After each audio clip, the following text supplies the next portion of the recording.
Hashize iminsi itari mike rwose tubabwiye ko buri mukozi wa leta aho ava akagera urwego waba ukoramo rwose ukwiriye gushaka certificat enye certificat za artificial intelligence cyangwa se ni certificat z'ikoranabuhanga zishingiye ku bwenge bukorano cyangwa se ubwenge buhangano aribwo twise AI mu magambo ahinnye, mu magambo arambuye artificial intelligence. Sintinda uyu munsi nanyarutse mu bitangazamakuru cyangwa se mu binyamakuru bigiye bitandukanye nkuru ubushakashatsi nsanga hari ingaruka 9 zigiye kugera ku mukozi wa leta ukorera umushahara mu rwego urwarirwo rwose.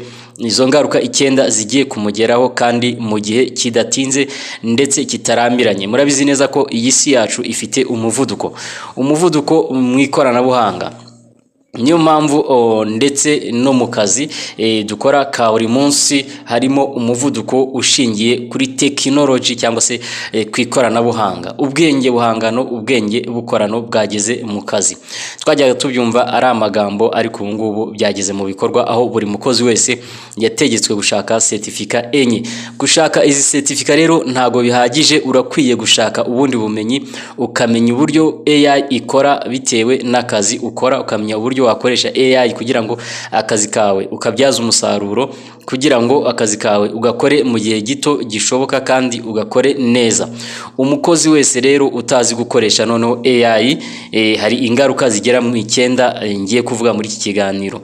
Niba ari ubwa mbere wabana natwe kanda subscribe kugira ngo tujye tukupdatinga ujye umenya amakuru tugenda tukugezaho umunota ku wundi. Tega amatwi nkubwire izo ngaruka 9 zizakugeraho niba utazi gukoresha AI cyangwa se utazi gukoresha artificial intelligence kuri poste uriho mu kazi. Usibye ko nabyo tuzabijya detail mu biganiro byacu by'utaha. Ingaruka ya mbere, uzagirwa uwo bita non compliant. Mwihangane ngiye kubanza nazivuga ndaza kuzisobanura muri details. Ingaruka ya mbere ndayivuze ni non compliant. Ingaruka ya kabiri, bizandikwa mu makosa y'akazi. Ingaruka ya gatatu, hazabaho kugabanyuka kw'amanota y'imikorere, aya ni amanota y'imihigo ndaza kubisobanura. Ingaruka ya kane, uzahagarikwa cyangwa kwimurwa ku mwanya, ibi ndaza kubisobanura. Ingaruka ya gatanu, kudahabwa promotion. Gatandatu, kubura ibihembo n'inyungu z'akazi. Karindwi, ushobora kwirukanwa mu gihe kirekire. Ingaruka ya 8, ushobora gutakaza icyubahiro cy'akazi, professional reputation. Ingaruka ya 9, kunanirwa gukora imirimo y'igihe kizaza ibarizwa mu ikoranabuhanga. Yes, twagiye kandi subscribe noneho tujye muri details. Nuko nabivuze, ingaruka ya mbere izakugeraho igihe uzaba utarashatse kumenya gukoresha ikoranabuhanga cyangwa se artificial intelligence mu kazi cyangwa se ku mwanya uriho mu rwego rwa leta cyangwa se mu rundi rwego. Ingaruka ya mbere, uzagirwa non compliant ku buryo bwemewe na leta. Iyo umukozi wa leta atubahirije amabwiriza ya leta arebana no kwihugura mu ikoranabuhanga, ahita afatwa nk'utararangije ibyo asabwa mu nshingano ze. Mifotra yatangaje ko abakozi batazabona certificat ku gihe bazafatwa nk'abatarubahirije amabwiriza y'akazi. Ibi bishobora kwandikwa muri dosiye y'umukozi bigakomeza kumukurikirana mu myaka iri imbere. Bivuze ko utubahirije itegeko ryo kwihugura nk'uko byemejwe na leta bizahita biba ikibazo gikomeye ku mwuga we ndetse no ku mwanya ariho. Ingaruka ya kabiri, kutajyana n'ibihe mu nshingano. Ibi ngibi bizandikwa mu makosa y'akazi. AI isa naho ibaye igikoresho ngenderwaho mu kazi kose ka leta. Kuyanga ni nko kwanga gukoresha ikoranabuhanga rishya ryo mu kazi. Ibyo bizatuma umukozi afatwa nk'utabashije kuzuza inshingano ze mu kazi. Umukozi azafatwa nk'utabasha gukoresha ibikoresho bishya byemejwe n'igihugu. Umukozi azafatwa nk'utitabira gahunda za leta mu buryo bugaragara. Ibi byose ni amakosa ashobora kwandikwa mu nyandiko z'umukozi cyangwa se mu rurimi rw'icyongereza byo twita employee performance record. Ingaruka ya gatatu, kugabanyuka kw'amanota yo gupimwa ku mwuga, performance evaluation. Mu Rwanda buri mukozi w'umurimo wa leta apimwa mu mikorere, performance assessment. Ahabwa amanota make hashingiwe ku mikorere yawe y'umwaka. Amanota make ashobora gutera kutongerwa amasezerano, kudahabwa promotion, kugaragara nk'umukozi udafite ubushobozi buhagije. Ingaruka ya kane, guhagarikwa ku kazi by'igihe gito, suspension, cyangwa gutakaza imyanya imwe. Niba mu rwego rw'ishami cyangwa departement AI yabaye igikoresho gikenewe kibanze mu kazi kandi umukozi akanga guhugurwa cyangwa se kuyikoresha, ashobora guhagarikwa ngo abanze yige, ashake ubumenyi, ashobora kuvanwa ku mwanya runaka utari gukoresha AI, ashobora kwimurirwa ku kazi gafite ubushobozi buke.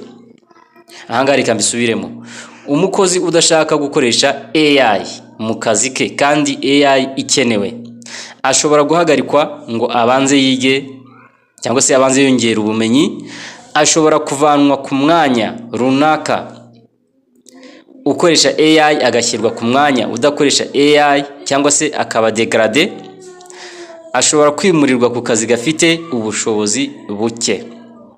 Ibi byose bishobora gutangwa n'umuyobozi wa departement, mu Cyongereza ariwe twita head of department.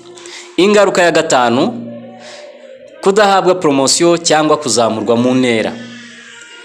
Iyo wanga amasomo ya AI, ubu noneho uzafatwa nk'utabasha kuba ku mwanya usaba ikoranabuhanga.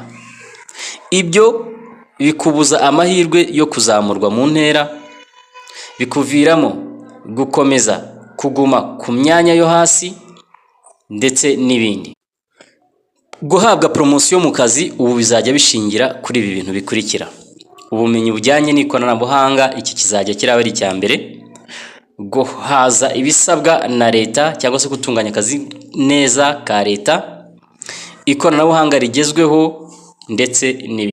Bishatse kuvuga ngo umuntu wese ukora mu nzego za leta ndetse n'indi mirimo ikenera ikoranabuhanga, igihe cyose atakoze amahugurwa cyangwa se training, ntabwo azazamurwa mu ntera. Ingaruka ya gatandatu izagera ku muntu utazi gukoresha ikoranabuhanga AI, kwamburwa bimwe mu bihembo n'inyungu, benefits. Mu rwego rwo guteza imbere abakozi bemeye ikoranabuhanga, hari inzego n'imishinga izajya ihemba abakozi bashoboye AI. Niba waranze training, uzabura ayo mahirwe, uzabura ibihembo, uzabura amahugurwa yo mu mahanga cyangwa y'imbere mu gihugu, uzabura amafaranga ashobora guhabwa abakozi bafite ubushobozi bugezweho mu ikoranabuhanga. AI certificate izaba imwe mu ngingo zifatwa mu gutanga ibihembo. Ingaruka ya karindwi, gushobora kwirukanwa burundu, termination, mu gihe cy'igihe kirekire.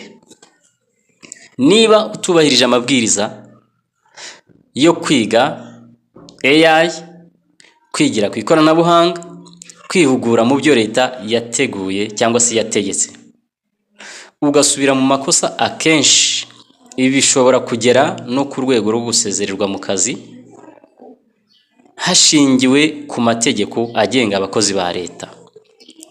Impamvu: ntiwubahiriza amabwiriza ya leta, ntiwubahiriza inshingano zawe mu kazi nk'umukozi, ugaragara nk'umuntu utifuza kunoza imikorere. Iki ni cyo gihano gikomeye, kwirukanwa mu kazi igihe kirekire. Ingingo ya karindwi irakaze, muyitondere. Ingingo ya munani, guterwa isoni n'abandi bakozwe n'abayobozi, professional reputation loss.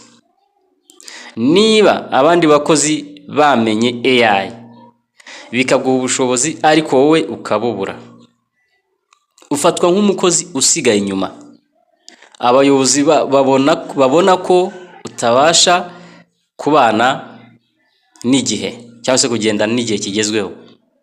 Abandi bakozi bagutekereza ko utabasha gukoresha ikoranabuhanga rishya, wicwa n'isura mbi y'umwuga. Ibi byose bituma n'amahirwe yo kubona akazi ahandi atakara.